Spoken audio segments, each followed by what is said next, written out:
Welcome to the Dallas Duo Podcast, your weekly wellness coffee date. We're friends in Dallas, always looking for the best ways to optimize our health and have fun along the way. Today, we are interviewing Mason Martinez, an integrative women's health specialist and founder of Totality Holistics. Mason is a Dallas-based acupuncturist and traditional Chinese herbalist who focuses on improving overall health to support reproductive wellness. She emphasizes the power of happiness, ease, and daily habits in building a strong health foundation, helping women create space for joy, connection, and alignment with their higher purpose. Welcome to the podcast. Thanks for having me. I'm so excited. Before we get started, how did you get here? What inspired your journey to do acupuncture and really like integrative women's health? Yeah, so I think my journey to acupuncture is a little fuzzy. I really like to say that acupuncture kind of found me. I saw a sign, like an actual billboard for a school when I was in California. And that's when I first heard about this program that I ended up attending. I read about it, I learned about the curriculum, and it was the perfect blend of holistic medicine, but also Western sciences. It was a very integrative medicine program. And so my husband and I packed up our Jetta and after we got married and drove to California and got started there. And then when I was in school, all my courses on women's health, they were the ones that just really lit me up and I think made the most sense to me because I'm a woman, and all of a sudden I was learning all these things about my body that I never knew and finding ways that it made sense and how much that was already helping me really inspired me to want to help other people understand what's going on in their bodies. And you had a conventional route, like you had a conventional college route prior, right? Yes. Yeah, I was in undergrad for biology and pre-med. A million years before, I had done a yoga teacher training and I'd learned about Ayurvedic medicine. So I think when I think back to that time, that's why I say it's fuzzy. I don't know how it all came together. It seems wild that this is what I do. Yeah, I kind of had an interest there. And so yeah, that was kind of it. I love that. I love that you had such a strong sign. I feel like most people don't experience that. Yeah, I don't know. I think people do, but they're scared to listen and jump in. And I feel like when I have something come into my life that just feels so exciting and so right that I've just always kind of leaned into it. And sometimes it's scary, but that's sort of how I've ended up with, I don't know, all the things in my life, my business, my husband, story for another day. That is so cool. So did you story. guys do the school at the same time? Like, did you go through that part of your education at the same time? We did. Yeah. So that program I was in, the chiropractic students, physician assistant students, and Chinese medicine students all shared their same core curriculum. So gross anatomy, our cadaver lab, biochemistry, nutritional biochem, pharmacology, all those types of courses we shared together. That is so awesome. And you share a practice now as well. Is that correct? Yes. Yes, we do. She was like, this is my sign and you're going with, it's your sign too. Yeah, basically. Yeah, he was already interested in chiropractic school. His cousin's a chiropractor here in Texas. So that was a part of it, was just chiropractic school and Chinese medicine. We could go to school together. And I thought we would always study together. And I think that's the funniest thing, is that we quickly learned that the reason we wanted to be married to each other is because we're the opposite. And that definitely shows with how we study. And we never studied together, ever. That's funny. I feel that. Different study styles. Yeah. My husband would study for weeks and I would study for 24 hours. So don't talk to me. You're going for that dopamine hit. Yeah, pretty much. Pretty much. That's how I live my life. That's awesome.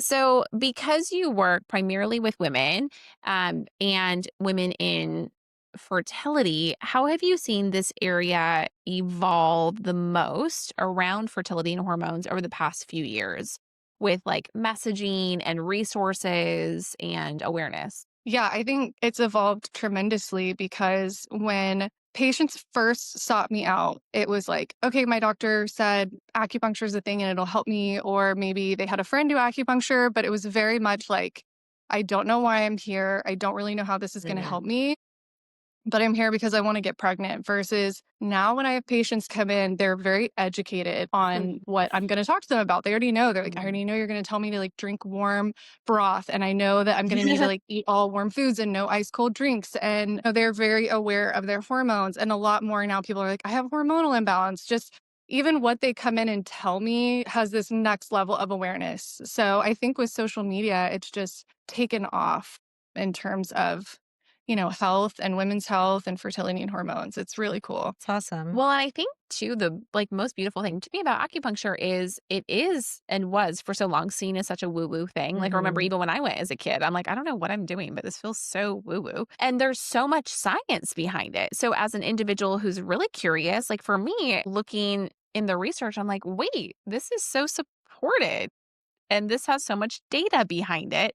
And so I love that it's being taken on because it feels so like integrative and even like naturopathic, but there's this evidence-based research to support its outcomes. Totally. I think that's one of the biggest misconceptions about Chinese medicine in the States. And my biggest mission to like debunk, so to say, is that acupuncture and Chinese medicine is not woo woo. It's not crunchy. It is medicine. It's scientific. And, if we were in a different country like China or Taiwan, I would be wearing a white coat. Some people here in the States wear white coats and have a stethoscope around my neck. I remember one day I was treating a kid who had this like upper respiratory infection. His mom brought him in. And so I had a stethoscope around my neck because I listened to his lungs. Not that I'm the end all be all to do that, but I wanted to hear what they sounded like, And I walked into my next patient's room and she was like, "Do you know how to use those?" It was just so funny. I was like, wow, yeah, I do. You have no idea what my education is, And it's Yeah. just raising that awareness about what we really know and what we really learn. So Mhm. yeah, I totally agree. For women who are new to acupuncture, how does it actually support reproductive and hormonal health? Yeah, so the acupuncture needles themselves, I always like to say that they're just tiny messages to the body. And really, what it does is reminds your body what it already knows how to do. So, we're really stuck in fight or flight mode. You hear that talked about all the time now, which means, our blood flow is going to like our muscles and our skeletal system and not to our reproductive organs or our digestive system.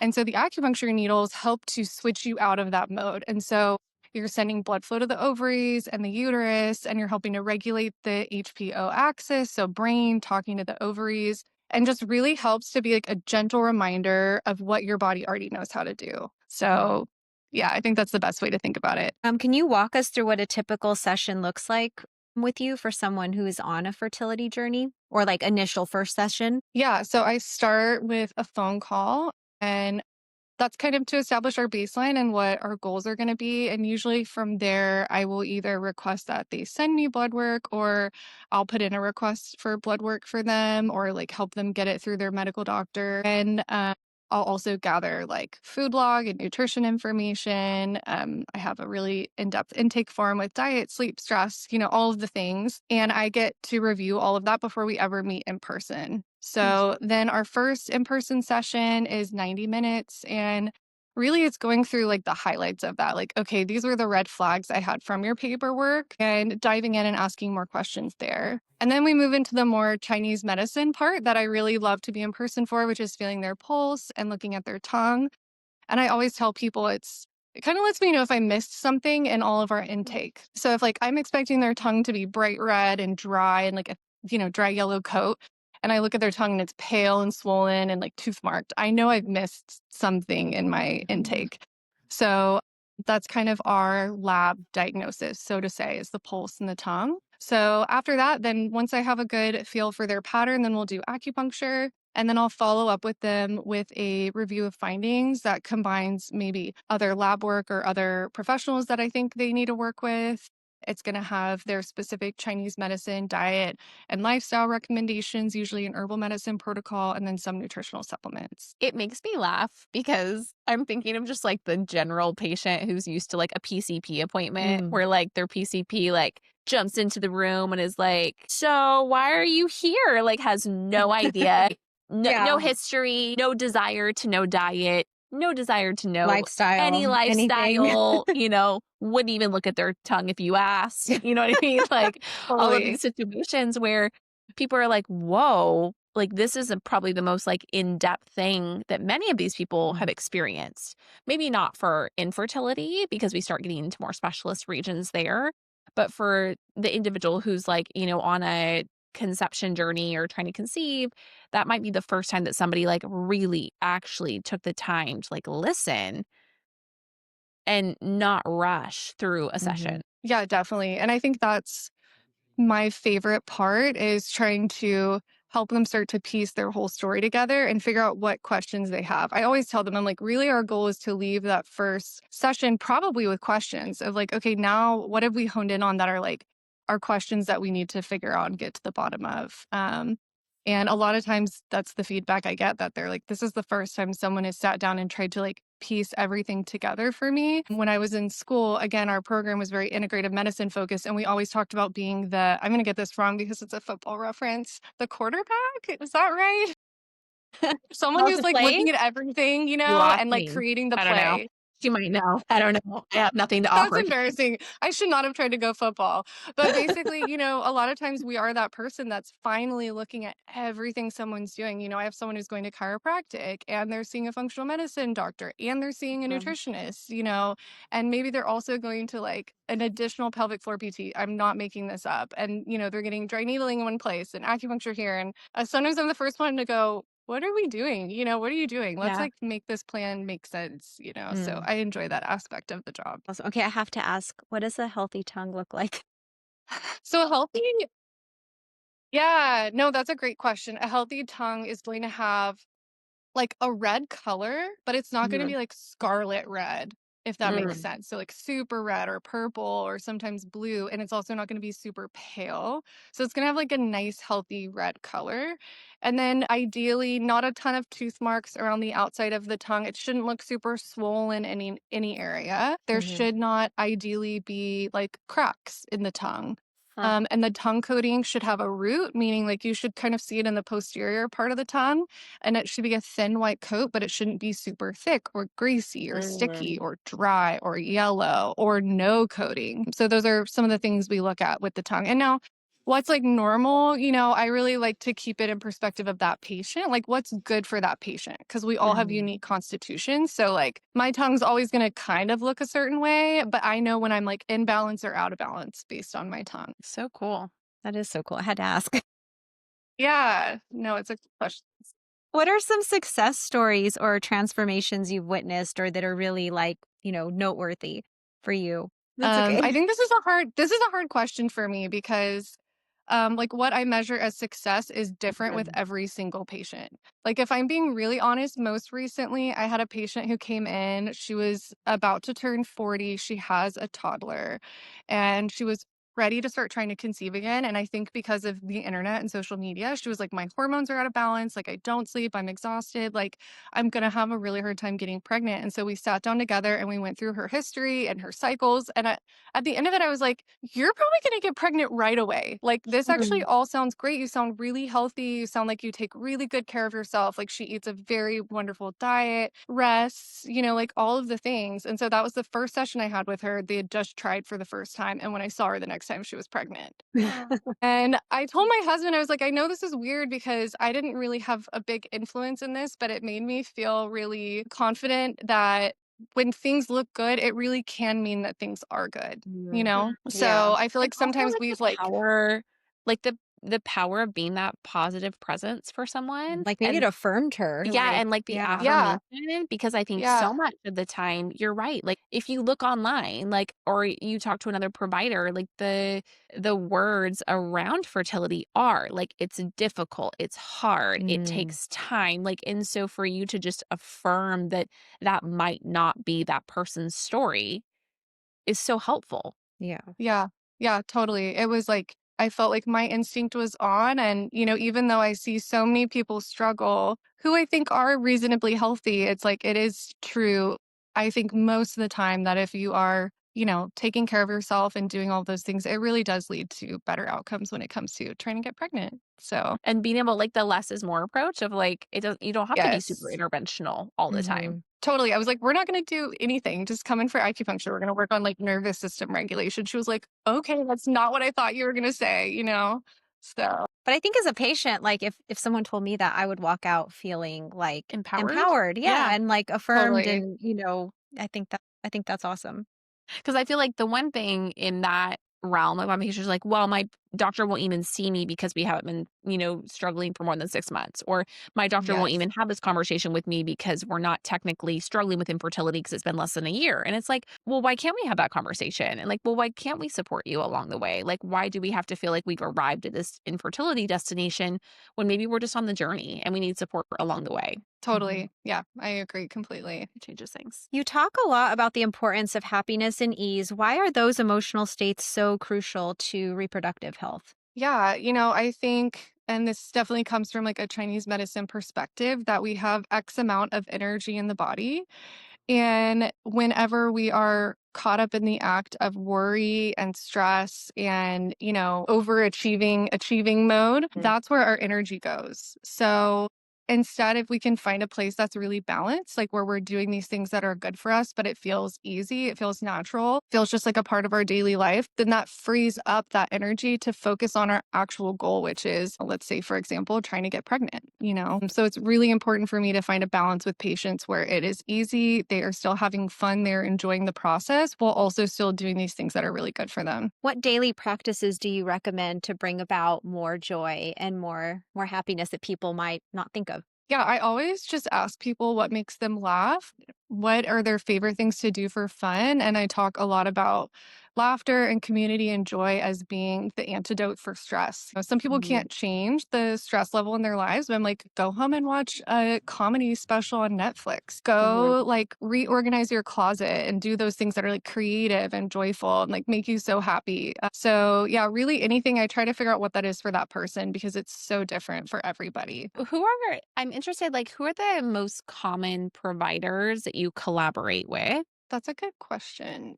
I would say Or maybe I patients who are seeing you, who are they also seeing in their like interdisciplinary practice kind of yeah, circle? I think most often I get patients who are working with functional medicine doctors more often than anything. I have some people who I'm kind of the end of the line, if that makes sense. Like people usually Mm. come to me once they've done everything else and they're like, okay, now I'm here. But I mean, nutrition, functional medicine, Fer- therapists, like, talk Fertility? therapy. Huh? Fertility? I'm interested if that's like self-prescribed. So like people come to you because they're going through IVF and they feel like they've heard from a friend, or they have doctors who are actually sending them to you. It's a mix. It's a Okay. total mix. There are some fertility doctors here in Dallas that refer to me specifically, and I'm always like shocked. Like, really? Mm. That your I feel fertility like doctor Dallas is sitting really here? behind, and so that's why I asked. Like, I feel like, Yeah. New York, other California are, like, more ahead in that, like, process, so I was interested just to see, like. Yeah. I actually had a patient where her doctor, like for the insurance benefits she had with her company, they could cover acupuncture for fertility while she was going through IVF. And so she just needed a letter from her doctor saying that she recommended her going to acupuncture, and her doctor would not write the letter. Yeah, I'm trying to remember the wording. This was years ago, but she would not write the letter. She was like, I do not feel comfortable, which obviously that's her prerogative. But her more or less what she was saying is it's not evidence based, and I don't feel comfortable putting my name to that, which was shocking to me because I do think this doctor is super intelligent. But as you said before, there's so much scientific There's evidence so much behind evidence. acupuncture, specifically for fertility, even more specifically for IVF. And like I tell people all the time, my malpractice insurance is like $500. I'm really not out here Yeah, causing harm, or there's not a lot of risk for doing acupuncture. Even if you weren't totally sold on it, it really doesn't hurt to refer. So yeah, I would say referrals are yeah, kind of it depends. My most common patient comes in referred from friends or family. So yeah.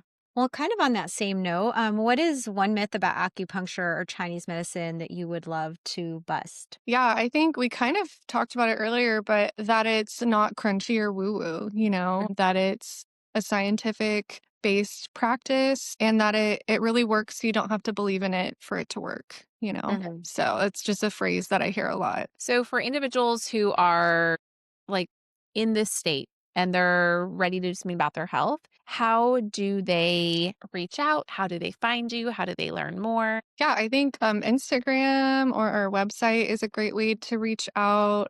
Um, my website is totalityholistics.com and my Instagram handle is at Dr. period, Mason Martinez. And you can just shoot me a message. And then from there, we'll help get you scheduled. Well, I did want to ask you really quickly about ear seeding. Could you give Oh, us like the yeah. little brief summary of what that is? Because I got to experience that at Witness Wellness when you were there. It was like the hottest thing. Everybody yeah, wanted to do it. Everyone's Yeah. into it. So I would love for you to let our listeners know what it. Totally. So in Chinese medicine, there's a lot of different systems on the body where we reflect the whole human body onto that part. So the hand, the foot, you could think like reflexology. And it's the same in the ear. So we picture an upside down baby in the ear, and that's like the roadmap to treat the whole body. So obviously in practice, I think the most I more commonly use needles on these points, but it's amazing because we can also use ear seeds, which are traditionally a black seed called Vacaria. And now they're these beautiful little 24 karat gold beads that look a lot prettier in the ear, and people are more likely to use them. But it's basically acupressure to go. So we select specific points in the ear and we place those gold beads with a little piece of adhesive on those points. And then you take them with you. You can leave them in for about a week. Some people leave them in for longer. They have an effect just sitting in the ear, but even more powerfully if you actually massage them. And they really, really help very powerfully activate the parasympathetic nervous system. So I like to use them the most for digestive issues, stress, sleep, anxiety. I want to try the gold ones. I kept forgetting that I had them in my ear, and I'd be like, yeah. Oh, no, I did it's too. okay. No, relax. They're That's here to help you awesome. relax. Okay, before we go, tell us your go-to Dallas restaurant for nourishing food. Yes, my go-to restaurant in Dallas is Waya Ramen. I think a bowl of ramen, especially when it's made with like a traditional bone broth, is just one of the most nourishing things you can get. It comes with like seaweed, bamboo shoots. It's got the like soft boiled egg. What else is in there? Is spinach, and then the pork. It's delicious and nothing And makes like you feel better. herbs usually, right? Like a ton of herbs and spices, I feel like. Yeah, it's a very rich flavor. And they also have gluten-free noodles. I think they have like a sweet Whoa. potato noodle that I haven't had yet, but it's on my I'm gonna list to try try. that. So I'll let you know. You're speaking my language. I'm That like, sounds so good. I feel like James hasn't had like a bowl of ramen before. So I'm like, that would be it'd fun. be a new It's like the experience. noodles kind of messy. That's awesome. Yes. Awesome. Well, thank you for coming on today.